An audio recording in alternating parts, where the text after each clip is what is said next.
Hi, everyone. I am Christine. I'm here with Sonia. So just to give a quick introduction to who we are and why we're here. So we are two curious working moms. We both have backgrounds in research and consulting, and on a daily basis, we're coming across interesting articles and news and trends. And we decided we really wanted to start responding to some of what we're seeing from both a professional business approach and a real mom, crazy, hectic, life is going on kind of approach too. So we're here to laugh and to learn. And with that, I'm going to kind of kick it over to Sonia and see what's on her mind this morning.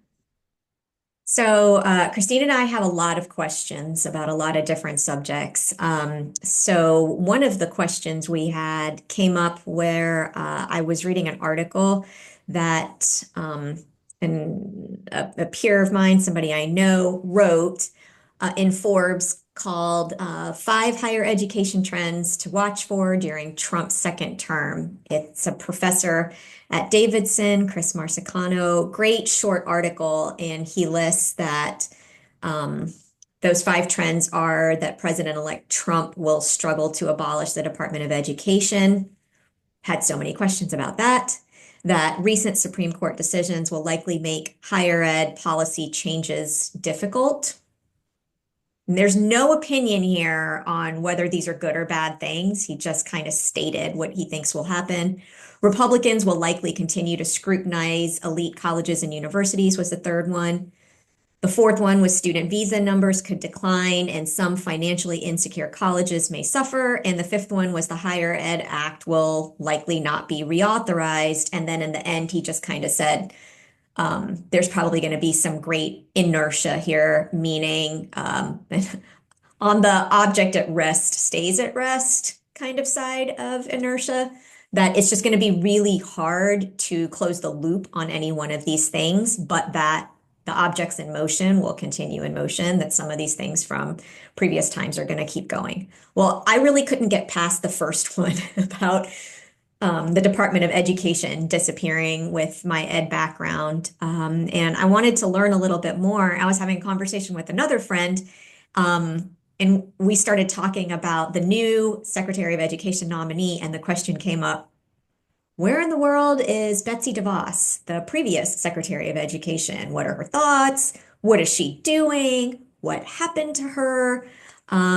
So Christine and I started to go down that path and look for it. So just, because you're probably sitting in a place where you just have 20 minutes, I want to give you some information on where Betsy DeVos is and what happened. So she started in Trump's first term in 2017. And she resigned actually January 8th, 2021, shortly after Trump lost the election and the storming of the Capitol happened. So she did actually serve out most of his term. And as secretary, she got real famous for being a proponent of school choice, which includes charter schools and vouchers. And she's been noted for decreasing the department's staff and some regulations, cutting those down. Um, she sought to lower the departmental budget. So I think from some things I read, she actually feels like Trump's second term should be and will be a continuation of the first term. So it kind of resonated with what Chris Marsicano wrote. I thought that was interesting. And then as if that like wasn't enough, it, it it's interesting that the things that she had gotten scrutinized for, I guess, Christine, I've been thinking about how difficult it is to be a woman in a high position and what you get scrutinized for that is fair and maybe some things that aren't fair. And so I know that neither Betsy DeVos nor this new person coming in, which you're going to give us some bullets on, have been educators, direct educators themselves.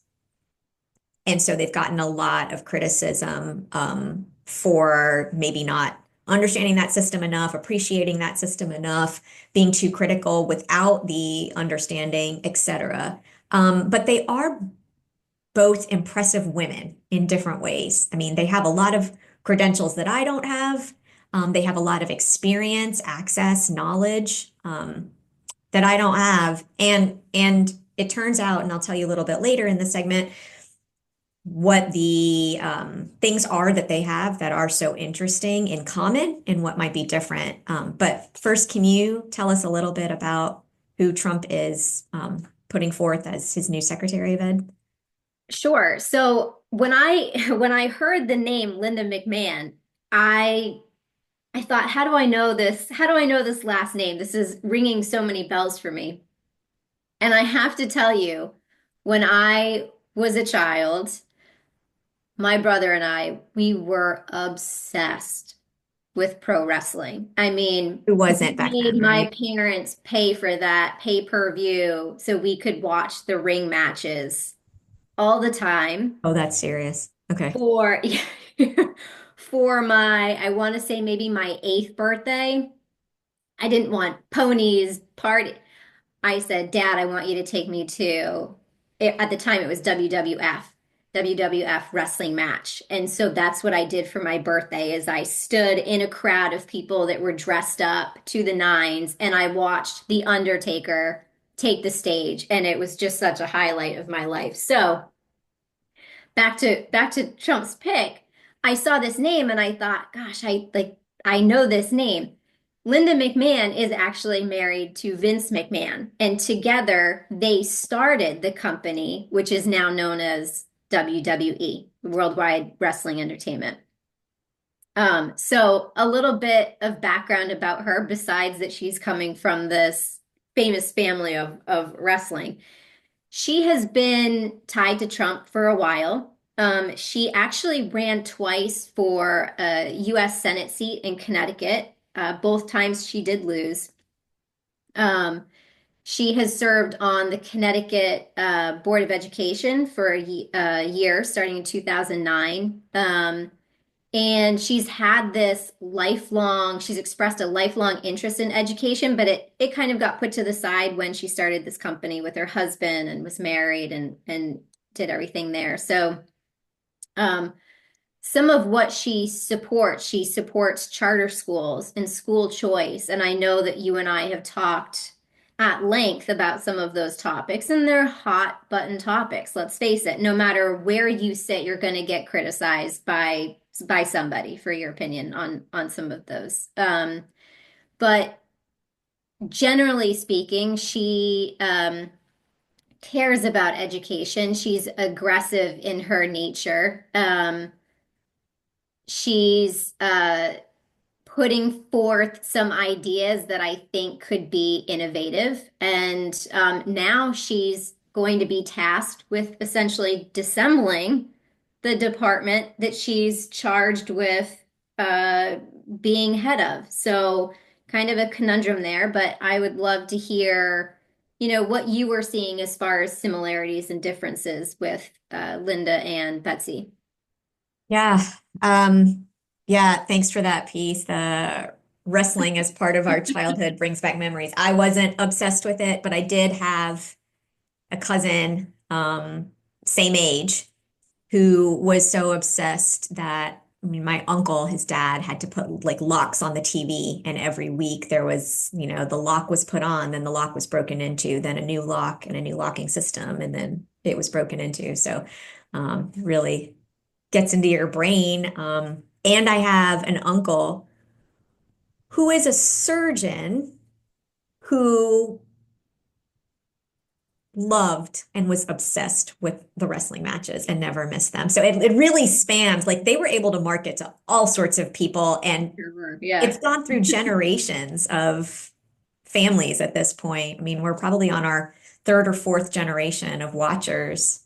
Hmm. Anyway, so yeah, I think the most interesting piece that I found online was comparing and contrasting. It was called "Why McMahon Isn't DeVos," um, and compared these two women.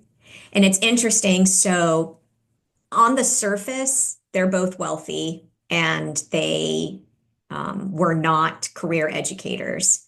Um, and on the surface, they are aligned in states' rights over federal, budget cutting, and in school choice.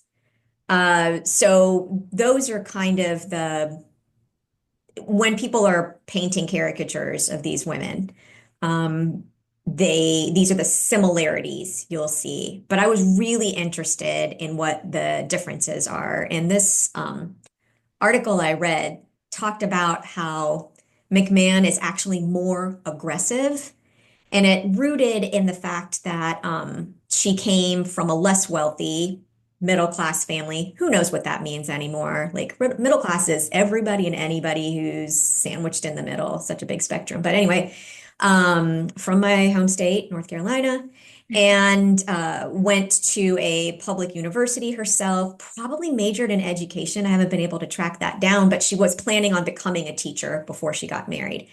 And then her husband, I think you shared this with me, bought, or the husband's father had started this enterprise. And so she helped him and invested in him taking over that business and helped. But basically saying like she's helped build this enterprise from the boots up. And she has really like a lot of experience going from like nothing to something to like unbelievable. And that she is more aggressive in getting there than DeVos. DeVos was noted as being a pit bull in the fundraising realm. And both women seem to have serious principles and, are rooted in them and can come back to them and can be aligned in those principles. But there were things that DeVos said in giving advice recently to the incoming, whoever they were going to be, Secretary of Education saying, like, I'm telling you, find a way to cut through the red tape, find a way to get more aggressive. So even though both women are urgent about what they're doing and principle driven, it seems like McMahon could take off the gloves, right? She's done it in the ring. She can take off the gloves and she can get in there and fight and get stuff done. So she's been noted as having the potential to be even more aggressive. And like I said, with that business from the ground up, more strategic and experienced with kind of the ruthless implementation of the idea and then growing it. And I think all of this is based on this WWE industry buildup, as well as her ability to do that amidst some big controversies and negotiations and things that industry has had to go through. So, I think we're going to hear things um, about Linda and her husband as the confirmations for these people get closer. But there has been the huge business, just the one that everybody's talking about. And that's because there's so much rich stuff to look into and talk about during the WWE history. However, getting back to what might be best for all of our children, um, whatever the Trump agenda is, and then McMahon decides to make her agenda, it seems like she's going to go for it and stay on it. So I found that interesting. There doesn't seem to be any um, merging between DeVos and McMahon, like, oh, they're going to be best friends and they're going to call each other for advice. But there also doesn't seem to be any animosity. DeVos in her interviews just sounded a little resigned, for lack of a better word, from moving forward in this particular vein. It was really hard for me to figure out what she is doing day to day right now, aside from running the for-profit companies that she and her husband are into. And I'm sure there's a lot of philanthropic efforts as well. But as far as anything education policy related or related to the Trump administration, there definitely seems to have been a parting of ways that they can both mutually agree to, which is, not all the ways the way things go. So I thought that was kind of interesting that it could be such a classy parting in that way. Um, so yeah, that's kind of, Christine and I don't really have opinions to give on what we want to see happen or not, or whether we like these women or not. Just this is what's happening. This is who's going to be put up. What do we know? How does it relate to the past and any progress that was made there, any decisions that were made there? Um, how is that past going to play into our future was kind of the big question there. And so we were just wondering, Betsy DeVos made a big splash. She had an SNL character. Where did she go? What happens to these people who are given so much responsibility in prime time when it's done? And I just have to say, I mean, her life hasn't gotten worse from what I can tell, but I also can't tell like what she is putting her effort into. So it makes me curious about other people who are given that those kinds of positions or responsibility. Made me curious about, well, then what do they go on to do and what kind of impact do they make? I mean, the only person I know is Arnie Duncan, who's gone on to affect bigger policy in different spaces. And, we saw him all over that ASU GSB summit. He's volunteering where he can, and then he's lending his expertise and his knowledge here and there. And so, I mean, we still know how active he is. It's not that hard to figure that out, but some of these other people, and makes me curious about where Miguel Cardona will go on after his term closes out also, and what will he be able to do? It looks like Betsy DeVos did keep or try to keep some Democrats and some Republicans in her staff. But, I don't know what's going to happen, and we'll just have to see with this new Secretary of Education. So she does want states to have more of the money and the decisions back on their plate and to not have the federal government decide or determine. Um, but that's also right now seeming to be an echo of things that Betsy DeVos had said. So we'll have to see how urgently and aggressively McMahon continues to state she's going to be, and then we'll be. Any other thoughts? And I'm curious too. I would love to see some polling done on really what people are thinking about this too. Are people in support of those decisions going more to the state? Do they feel like there's more of a homegrown decision at that point being made for their children? There's been so many policies around education. I mean, you're seeing it in your son's school. I'm seeing it in my daughter's schools. Decisions that are being made and how those decisions are affecting kids. And what I'm not seeing is any research or polling about how people feel about it. So I would be very curious to know whether there's support for something like that. And I know Linda has received support from actually both of the Republicans that she had lost to in those races in Connecticut, who are in full support and say that she's kind of like the bulldog, and she's going to go get it, and to your point, aggressive about things. And so it'll be interesting to see where she takes things. Yeah, and there's only 4 years on this right now, and I don't know. It's going to take a lot longer to transition, even if things did change. And so we probably need to see some pilots in here or have more news on some pilots of states that have been given certain things back and responsibilities. And it also makes me curious about what the history was leading to that Department of Education, the federal. creation back in the 60s, I think, and then what was happening at the state level that called for what that need was. Um, because maybe,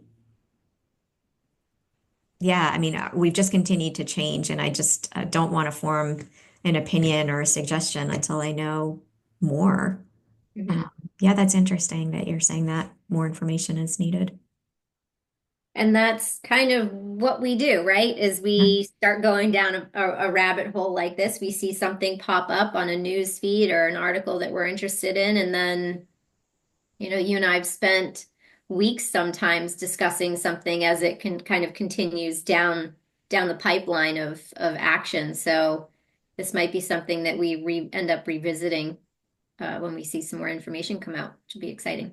Yeah. All right. Well, thanks. I guess that's Thanks, it for everybody. today, and enjoy yourself wherever you are.